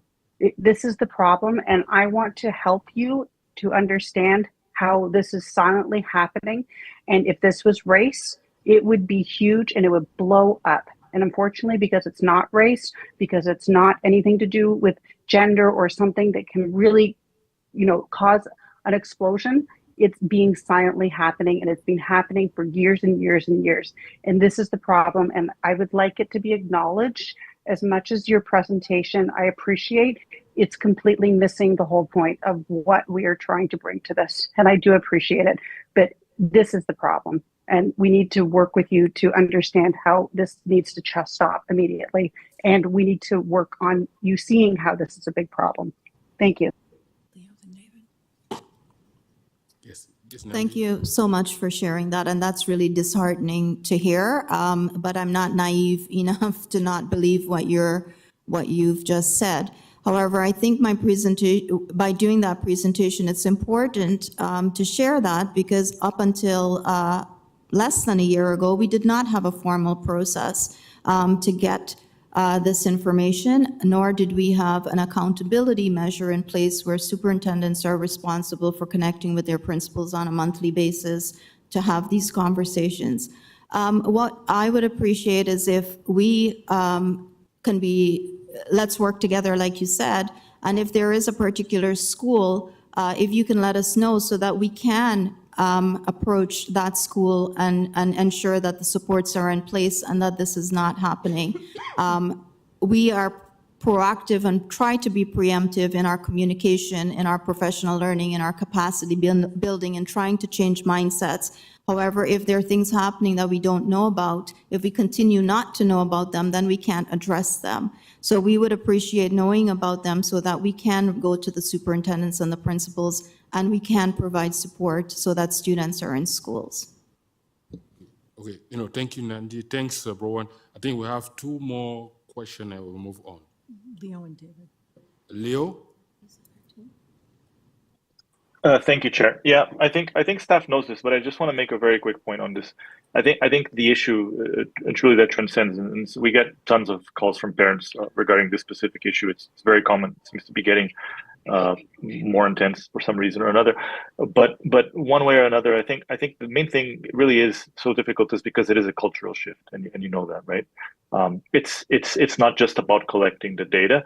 If the data that you're collecting will be incorrect because it's being not reported the right way, right? Like many of these things that are happening, just like Bronwyn mentioned, they are off the record, right? When the principal calls a parent and says, pick up your kid, or when the principal says something like your kid's too much, like let's do reduced time or whatever, many of these principals are not actually recording this information. They are wrong. They shouldn't be doing that. It's what you said, right? They're not following policy. But that's the reality. They are not following policy, right? So it's a cultural shift. So something has to be done so that they start following policy. Or if they're not unable to follow policy, then they shouldn't have the authority to make that kind of decision at all. And parents need to be informed of that. So I just want to bring up the fact that collecting data is good, and we have to have that in mind. But the reality is that if the data is being manipulated at the lower level, then it's never going to come to light. And at a grassroots level, in terms of organization, like our organization, we get the feedback directly from the parents, and it's happening, and it's happening off the record. So that's what I have to say. Thank you. Yeah, thank you, Leo. David. David? Hey there. And by the way, JP, to save time, I'm going to waive my oral presentation on the K-12 report. So we'll just, if we can mark my report as part of the minutes, then I don't need to take up the time. I want to commend Andy and Louise and your team for what you've announced. And I want to make a few suggestions. Number one, the policies that we need in place, and which you may have in significant part addressed, are proposed in the K-12 Standards Development Committee report. And as you know, I've been pressing the board over and over and over, well before either of you two were on this file, to look at those recommendations. And I'd like to be able to compare what you've announced to what this bipartisan group of experts from the disability community and educators recommended. So could you please share with us in Microsoft Word format the policy or direction or whatever it's called that you have announced? It would be really appreciated. My second suggestion is, I think while you hear frustration in my voice, I certainly hear in your voice, Louise, and your voice, Nandy, that you're not defending things. You're trying to fix things, and that's great. And we want to work with you on it. And to that end, I want to give you a practical suggestion that would substantially ramp up compliance and wouldn't cost you a dime, which is put these policies right front and center on the website of the TDSB and email them to parents. Let them know that their child has a right to be at school all day, and that if there's any discussion of modifying it without your consent, here are the rules. Let them know that before you get a call saying, pick up Johnny to come home, here are the rules. Because parents don't know those are the rules too often, I suspect. And so you could achieve your objectives, frankly, in substantial part, simply by doing what is good public policy. Let parents know their rights. After all, the theme is parents as partners, right? Just an idea. Back to you. Thank you, David. We have 10 minutes to 10 minutes to 9, and that I think there's telling me that Michelle, if Michelle can share what she want to share with us on this item in 30 seconds, 45 seconds. Michelle, please go ahead. Thank you. So I just, based on the conversations I've heard, I wondered if Nandy could comment on what the code would be, the attendance code would be for the scenario if a principal called for a child to be picked up from school. And if that would show up different than if, say, like I picked up my kid for a doctor's appointment or, for a half day. How is that recorded differently? If a child is sent home or is asked to be picked up regularly, the school is going to have to record attendance somehow. And I'm also wondering if the current strategy, what staff are working on around modified day, if they think that PD would address what Leo commented on in the culture shift. Anything to Nandy? Hi, thanks for the questions. We do not have a code, so there's no ministry code or attendance code, because when I started this data collection, I did reach out to the ministry about this, and the response was at the present time, there's no attendance code or ministry policy / guidance around modified days. I also checked with another school board, and they were not using a different code. However, I will go to the SIS department to see if they're noticing how those are being coded, and I can bring that information back. We don't deal with attendance codes in our department, but I will certainly look into it at from the attendance folks and bring that back. Sorry, Michelle, and I know your voice is almost gone, or Jean-Paul, what was the second question, please? Sorry. I was, if the current work around modified day, I assume that comes with information and training for the staff, for superintendents, and for principals. So would that contribute to a positive culture shift along with the lines of what Leo mentioned, or is there more approaches, more PD that's needed? Thank you. So we continue to do learning around this and to communicate around this, both at learning center meetings which have superintendents present at them, as well as learning network meetings which have principals and vice principals, both elementary and secondary. So Michelle, it wasn't a one-off where, we communicated, we did some professional learning, and we stopped. It's ongoing work. We know there's so many pieces that we're working on with our school-based staff, so we try to really embed and mesh together concepts that we're trying to present. At this time, we're on deck to present to superintendents again, specifically around changing mindsets. And this item is part of that presentation around changing mindsets as well. So that is, I'm waiting for a date from the associate directors on that, but that will be our next immediate piece with superintendents. And then the idea is that superintendents will take that training back to their principals and vice principals with support from special education and inclusion staff if needed. Okay. Thank you, Nancy. Thanks, Michelle. I think that is, we have 7 minutes, 5 updates from working groups. I think if each working group can take 1 minute or 1.5 minutes to provide an update, we hear from all of them before you go into staff or any question. David?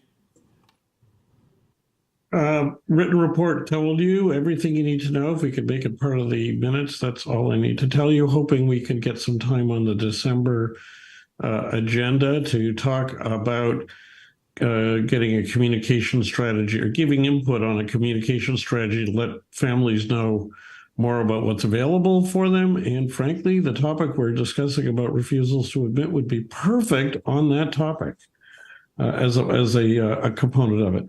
Back to you. Okay, thank you, David. Super. And I think that is for the budget working group. I don't know if Richard can say something. I know that he left. Okay, I think that is. Yes, I think for the budget working group, as I was saying, you want to say something?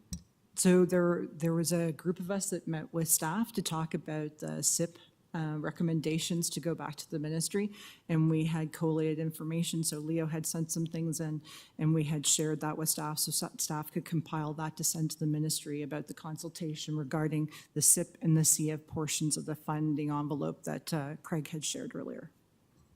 Oh, okay, thank you, Nora. It is exactly what I was asking, Craig about update. Okay. And the special education plan working group? Is this working? Okay. So just thanks for putting that up, Leanne. I'm just going to do the effective practices working group update. We have people missing today. Isabella, unfortunately, could not attend. Richard had to leave. Kirsten isn't here. On the effective practices working group, so just to recap, last June, we put in a huge amount of work, circulated a survey. We got back excellent response. Majority of SEAC reps responded, and to all of the statements, which we designed to be agreeable and we thought pretty basic apple pie, combined with Robert's rules and good pack on SEAC kind of practice. We got either unanimous agree strong majority agree or a majority agree. So we thought that's pretty good. There seems to be some consensus there. Maybe we could roll this into something like a guidelines document and keep building on that. So we got feedback from reps about a month ago saying, let's take this discussion offline, meet with the chair and vice chair, and see what we can do to find some consensus and save time on it. So we did have that meeting. Before the meeting, I sent an email, and in the meeting, I was suggesting, which didn't occur, but I still hope that it will occur, is that we look at these statements. There was about 2.5 dozen, and first of all, just find the ones that we agree. There's got to be a bunch that we agree because a majority of people pretty much unanimously agreed or almost unanimously agreed, and find a way to put those into some kind of document that becomes either guidelines or terms of reference. And then if there were other statements that people are either unsure about or want to modify or discuss, that we can take those offline, find some kind of consensus, and keep building as part of... Can you please go straight, because what you're saying, you're repeating something that we already know. I mean, we can build on the meeting that we had. I'm trying to get there. It would be great if you weren't interrupting. I'm almost finished, Jean-Paul. Yes, thank you. you. Yes, thank you. So we had an 1.5-hour meeting with the chair and vice chair, and we spent really all of the time affirming and agreeing and repeatedly agreeing that the chair and vice chair wanted to put these kind of guidelines into a document called Terms of Reference document, which is fine. It doesn't matter what it's called. And that we would form a Terms of Reference working group. So everybody's invited, whoever would like to participate, to look at board policies and standard norms. And there's already a basic document like that, although it hasn't been circulated, I gather. And then see what we need to fold in that would be helpful for us to address our CX challenges. So I hope that we can use all the work and feedback from reps, and they gave lots of great comments, and continue to roll that into the Terms of Reference working group. There is future work to be done on other sources of good, effective practices, whether it's from extensive PAC on CAC resources, which we haven't tapped into, and good suggestions from reps, but that'll be something that we continue into the months ahead. Okay, that's the update on that one. Now on the Special Education Plan Working Group update, Leanne has put a document on screen. Thank you very much. So this is... Anything to add to what you share already with everyone? About what, Jean-Paul? Is there anything that you want to add? Because this was shared with everyone. Yes, so what Leanne has on screen is just a summary, a shorter excerpts of what was already sent to everybody through Leanne as a Special Education Plan Working Group update. And it has been referred to in various ways in our October meeting, but I'll just recap here. The purpose of this is we really want to encourage everybody to provide whatever feedback you would like on the special education plan. The plan is like an operational document that governs everything to do with special education. So if there are things that you'd like to suggest for improvement, this is the place to provide the feedback, and then we can incorporate it into the document, and it becomes operational and useful to other people. So there's two ways you can provide feedback. One is just contact anybody in the working group and send us an email or whatever. We'll roll your feedback into the working group, and we did get detailed feedback from one rep. Thank you very much. We're going to work on that in our next meeting. And the other thing is, in the special education plan online, at the top of every section, there's a link, and there's a link you can see on this document in blue. You just click on it, and it takes you to a feedback form, and you can type whatever you want, and it can be anonymous. So, Leanne, if you could just scroll down. Please. I think that is, if it is, do not repeat what is you already shared with people. Yes, thank you. We don't have enough time. Thank you. Leanne, if you can just scroll up, there are 5 sources of feedback. So basically, if you have any areas of concern, if it's things that we've captured in our meetings, but we want to put in the plan so it's not just lost in discussion. Leanne, are you able to scroll up so we can see the rest of that? Or, okay, you can't. That's okay. You've received this in email, and basically there's different sources. The other, yeah. So if you look at, oh, great, thank you. Number 3 is we thought to try to be proactive on this, we're going to take the whole big plan, which seems dry and big, break it into manageable chunks, and every month take a little chunk and encourage people to read that chunk and provide any feedback that you have on it. So I would encourage people to try to do this at your convenience because you can learn a ton. It seems dry, but there's actually really useful information, informative stuff in there. So, Leanne, if it's possible for you to click on... Please, you already shared this with people. We said that it was 1 minute. Sorry. But 1 minute isn't realistic, Yes, sorry. Jean-Paul. People put in a huge amount of work on this. Yes, sorry. No, and every month... Sorry, Chair. Through you, Chair. We sorry. do need to follow time limits. We're already over 9 o'clock. Yes. So I move to extend the meeting. I want someone to, because it's already 9. Yes, but Jean-Paul, the problem is everybody else before us ran over their time, and so you're taking the time away from working groups. No. People have put a lot of volunteer time offline into this. We're asking for feedback. One of our mandates is to provide feedback. There's Point of order, Chair. This argument is inappropriate for this kind of a meeting.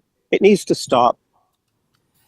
Steve, thank you very much. I would say that point of order, your interjections seem to be personal and not helping advance the substance. I move to extend the meeting for 10 minutes. I'm sorry. Point of order, Chair. Point of order means that there is a process going on that is not appropriate for the meeting. And as far as you implying personal bias, that is about the biggest disrespectful and inappropriate comment to make. So regarding this, I move that we move on. I personally feel very uncomfortable. I agree with everyone, with Steve, and I'm sorry. I don't feel comfortable the way this is happening. This was happening at our last meeting in the same way. This is very uncomfortable and this has to stop. I think, yeah. I'm sorry. I don't want this to go on every week. Sorry that is happening here. It is 9:01. Can someone move to extend the meeting 10 minutes? It's very exceptional. Thank you, Nora.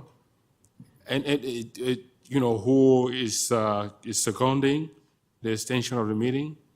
Thank you, Melissa.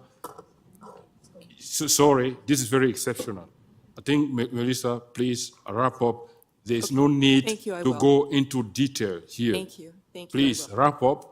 Okay, and, so Leanne, a comment that I want to make is a working group. If you kind of schedule a meeting through Leanne for the working group, please send that to people. If they don't want to show up, that means they're not interested in working in that, and you go ahead and make some suggestion that you make and put forward. Yes, thank you, Jean-Paul. So we did have 5 minutes per working group update. I used about 2 or 3 of those on the first working group. So on this one, what I would like to do to help people out is, Leanne, I don't know if you can access it from that form. It looks like the link may not be working. But if you go into the special education plan and click on either the table of contents or those sections that Leanne's showing on your screen, it looks like the hyperlinks didn't come through. This month we said look at sections A through E and also RNS. And basically what those are about is organization. Sorry, wrap up. You just said we don't have time to go in more in detail. Yes, just tell people that you share this already with people and they'll go there and discover it, please. Okay, the purpose was to orient people to it. So I do encourage people this is not a meeting for orientation. You're interrupting me again. I do encourage people to go in there. There's a lot of really helpful information. This part is very good orientation, especially for new reps. It gives you an idea of how things are set up, why, where to find things, how things operate, and there's some key things in there. So for example, you'll find a list, oops, we lost it. You'll find a list of all of the allocations of staff, how many EAs, how many SNAs. You'll find things like the new chart that special education is using on referring people to ILPs instead of to IEPs. Oh, there we go. So thank you, Melissa. Thank you very much. I think that is for if people interested in a special education working group, please take a look at this. The meeting for the working group will be, kind of scheduled between, through Leanne, and we'll share with everyone. And I think that is Diane. You had an update? Oh, yeah, sorry. Thank you, Jean-Paul. No, just very quickly, Leanne is going to send out an email shortly after the meeting. The Inclusive Action Ontario Committee, Association, they have 2 students right now from Seneca College, I believe, or Fanshawe, who are working on a project about trying to understand how the different SEACs in Ontario are working to support families in special education. So one of the SEACs they're looking at is ours, TDSB, and another one is Upper Canada District School Board. And what they've done, I believe, is sent out questionnaires to families and sort of things like what we've done in the past, and gathered information, and they're putting a presentation together. So they just wanted to invite all the SEACs, if they want, to this presentation. So Leanne is just going to send out the details. I think it might be interesting for us to look at, and just wanted to let you know about it. That's it. So that's coming shortly. Okay. Thank you, Diane. Okay. Now I think we're going back to System Superintendent, Palmer. Thank you. Who have, want to address one of the questions that were raised here. Thank you. Thank you so much. I'll just be a minute. It would be, I need to address comments that were made earlier about if this was a race issue, it would have been identified. Very rarely do I ever say I, but it has been my mission coming into this role just over a year ago to ensure that everything that we do for students with special education needs is to look at students as students and people with intersecting identities, and that includes race. I think with having 4 staff members in the room with me today from my department, as well as another 4 online, that I need to be able to let SEAC know that racialized students continue to be overrepresented in special education programs and services, and everything that we do is for all students with special education needs, and in particular those students who are overrepresented, which are primarily Black, Indigenous, and other racialized students. So please know that with regards to comments being made, or the comments made earlier, that if this was a race issue, it would be addressed. I want to reassure all SEAC members that we are addressing the issues as they come to us. We are being proactive, preemptive, and we're responding when situations come up as well. It is new that we have used the words intersecting identities in this department, as well as adding anti-ableism to everything that we do, including in the special education plan as of last year. Thank you. Okay, thank you, Assistant Superintendent, Palmer. I think that is clear. I know that, your staff is doing some work on, refusal to admit and the modified days, strategy, probably kind of provide us with some updates as they're doing this work. And Melissa referred to, the next step, from the meeting that we had, between, vice chair and chair and 2 members of the effective practice working group, and what we agree on doing was to take some of the suggestions that made by the effective practice working group and see how we can build that into, the SEAC binder. People who do not know how the SEAC binder physical document was looking like, this is mine. I think that is, and to build that into the binder, that will include what would be referred to as a term of reference. And with that, you will receive an email from Leanne calling from volunteer, from an ad hoc. Ad hoc here means short term, it's not a permanent, term of reference working group. And there are 2 working groups. Another one will be the action plan working group. You know that Associate Director, Sirosky is working on this, is leading the work on action planning. We have these 2 ad hoc short-term, working group. You will receive a 2 different calls from Lian after this meeting. And that will be for the term of reference. You remember that we had one, under the chairmanship of, Stephen. We had an ad hoc term of reference working group. It was not complete. The work was not completed. Now we're setting up one, and because this will be fed with some of the suggestions from the effective pricing working group. With this, I saw one on Eileen. I think that is really very a question that you have to.